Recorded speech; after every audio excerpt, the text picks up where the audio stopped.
Back in 2013, I had just started an education, and after the first school period, I had to find an internship to progress. At the time, it proved almost impossible to get one, so while I was looking, I decided to take another job just to ensure we had food on the table. After searching for a while, I found out a friend of my fiance's family had his own handicap bus company, a kind of taxi service for wheelchair users or otherwise disabled people, and he needed someone to cover the night shift since it was a bus that had to be on call at least 22 hours a day. Seeing that I'm quite the night owl, I immediately told him that I'd be happy to take the job, and after I got the needed license, I was hired. The job was pretty basic. Pick up people and drop them off where they needed to go, and sometimes use a machine to get wheelchairs up or down some stairs. When there were no trips, I drove to a designated area and did whatever while waiting. I quickly found a truck stop in the area where I could park and catch some Z's while waiting. There was a gas station where I could buy coffee in the early hours of the shift, and on the other side of the gas station's parking lot, on the opposite side of the truck stop, there was a run-down restaurant with a motel connected to it. To not disturb the sleeping truckers if I got a trip in the middle of the night, I usually parked on the restaurant side. After parking there every night for a while, I noticed one particular room had a lot of people come and go. In the beginning, I thought nothing of it. Then one night, in the end of the summer, while I was half asleep with the windows slightly open, I suddenly heard yelling coming from the motel. A dude came tumbling out of the room and started running, and a few seconds later, a big dude came running after him with something in his hand that I could not make out. I thought that it was none of my business and went back to my half-sleeping waiting stage. Not much time passed, and my phone went off. I had a trip an hour's drive away, so I turned on the bus and was leaving the parking lot when I saw the big guy coming around the corner.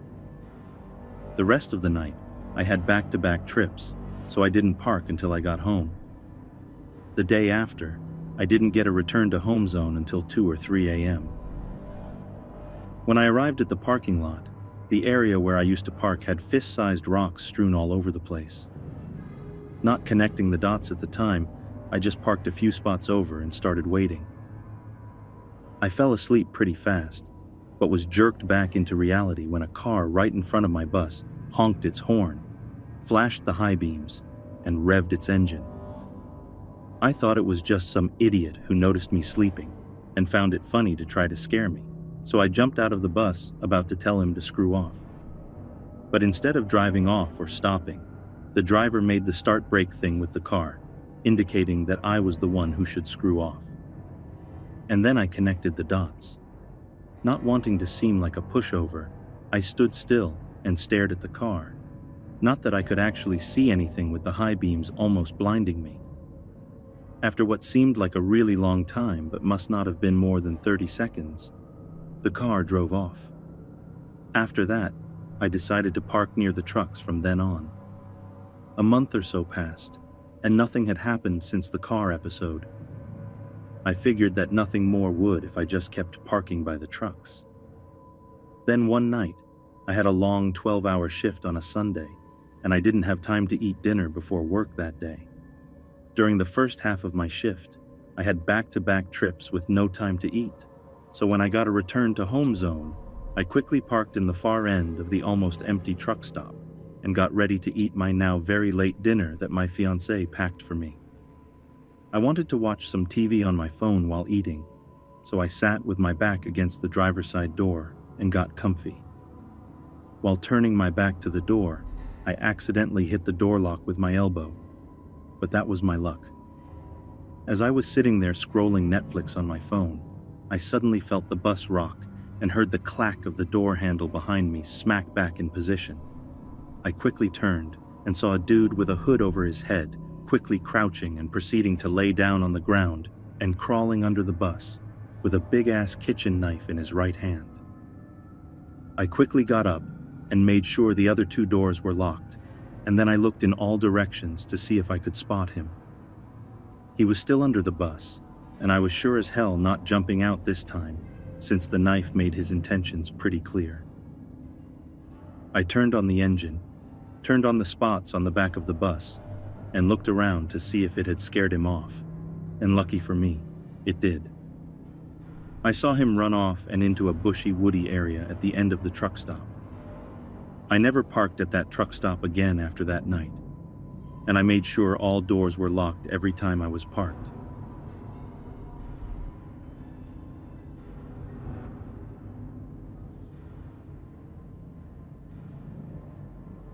This happened when my now husband and I were moving from the east to west coast of the US. This had been our second time making this trip, and this one was just to pick up a few last things and grab our 2 dogs. At this point, we were just trying to make good time since we were tired of being on the road and would only stop for food and restroom breaks.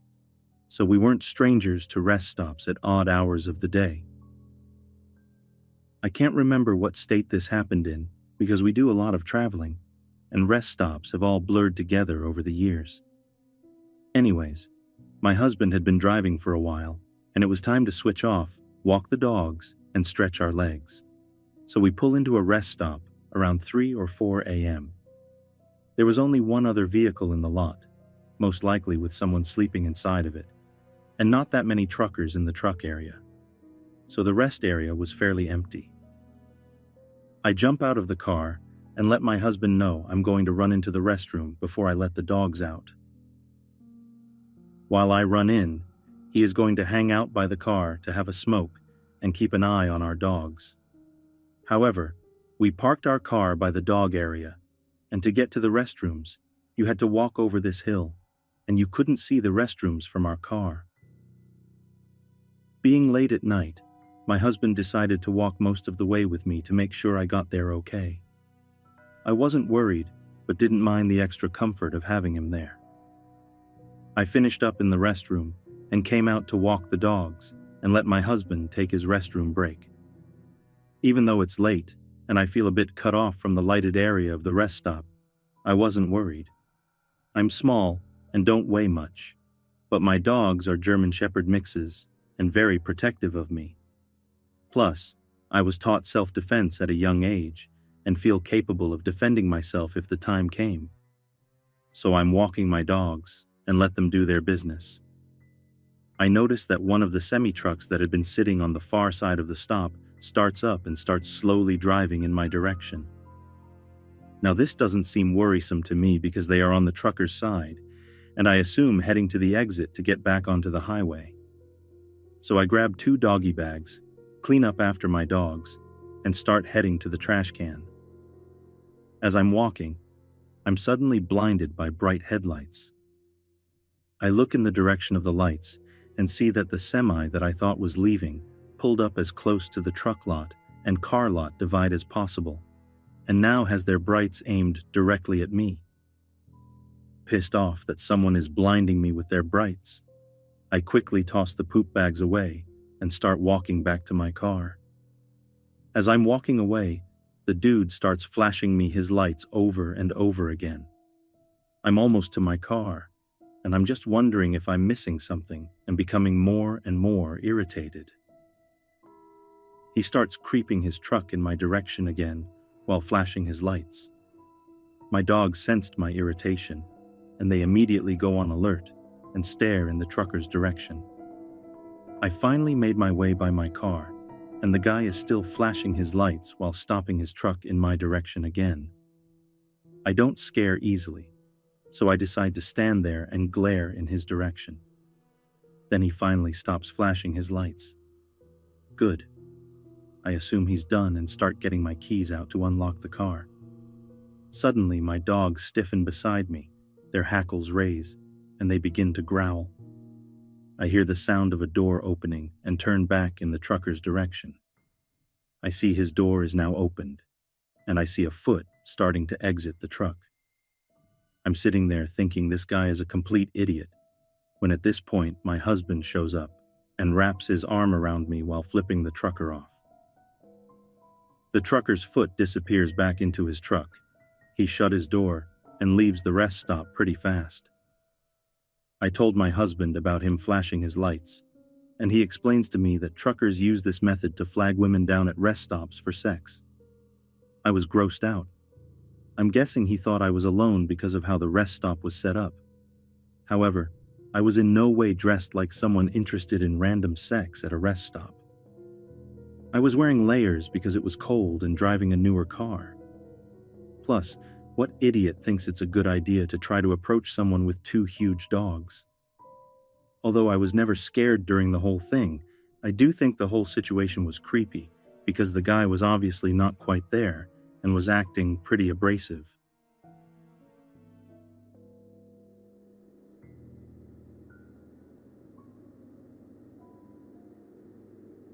A few months ago, I was driving back to school from visiting my parents.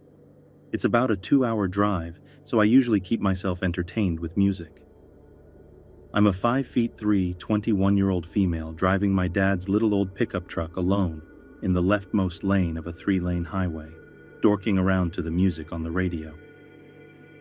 Suddenly, I notice a semi-truck going the exact same speed as me in the rightmost lane.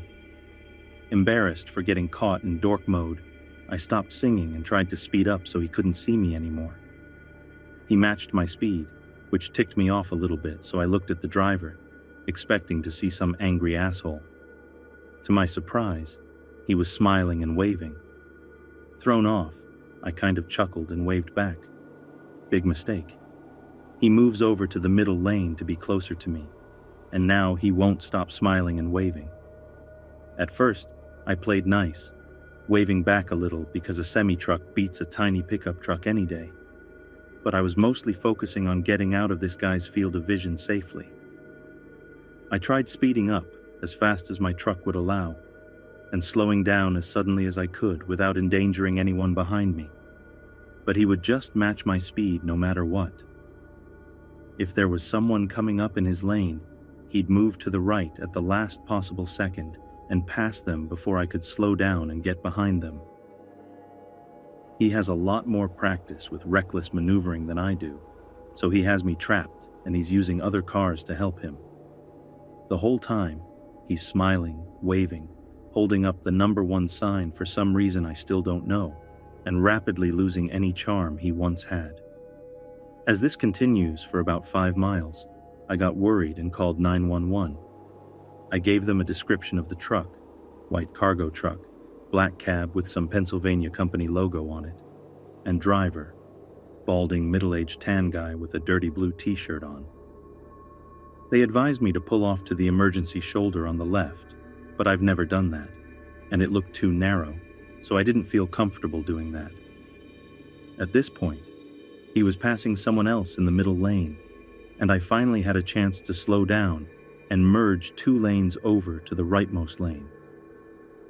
I started speeding past him, so he couldn't trap me again, and the operator told me to take the closest service plaza about 5 miles away. She said he probably wouldn't follow me, so I could stop there for a few minutes before getting back on the highway. She told me to call if he did follow me, but again, he probably won't, so she hung up. Now he's still holding up the sign and smiling this creepy, increasingly perverted grin at me while I avoid eye contact. The service plaza is in a quarter mile, and I'm not using any turn signals, but I guess he knew what I was doing because he braked hard and merged behind me right at the last second to join me in exiting to the service plaza. After I get my heart to start back up from the coronary it just experienced, I called 911 again. Now the way this service plaza was set up was that semi-trucks had to use a separate lane winding to the right of the plaza that led to a parking lot behind the plaza, just for big trucks. The rest of us used a smaller lane to park immediately in front of the plaza. I parked, and as I'm explaining to the new operator what's going on, I watch the semi creep around its path while the driver stares me down, smiling. I freaked. He knew where I had parked. He knew where to find me if I just stayed there. I thought maybe I could have floored it to get back on the highway, but I was afraid he would see me and follow me again. So I drove to a gas station to the left of the plaza, which has a view of the semi-truck parking lot, hoping he wouldn't find me until police came. The operator transfers me to the woman who was helping me before. She informs me that they've dispatched a couple of police cars, but couldn't tell me how long they would be. I see the trucker has gotten out of his truck and is heading towards me. Even though my windows are closed and my doors are locked, I'm panicking on the phone to the operator. She tells me the police should be there soon and I should be safe there, so I should sit tight while I keep her updated. I wanted to at least drive back to the parking lot I was in before, but it's a one-way entrance to the gas station, so I couldn't. I glared at the trucker and showed him my phone when he came close. He finally stopped smiling and made it look like he was going into the service plaza. I looked in my right side view mirror and found him hiding behind a big white pillar in front of the plaza, staring at me. Again, I freaked out and asked the operator where the cops were and if I could leave because he's being ultra creepy. She tells me to sit tight again because they should be there any minute, so I do. Then he comes out of hiding and starts walking towards my truck. I put it in drive, just in case, and tell the operator what he's doing. I refuse to make eye contact with him, but I keep watching my mirrors to make sure I know where he is. The smile is back, and he starts walking circles around my truck, looking at it as if looking for a way to get in. I couldn't take it anymore.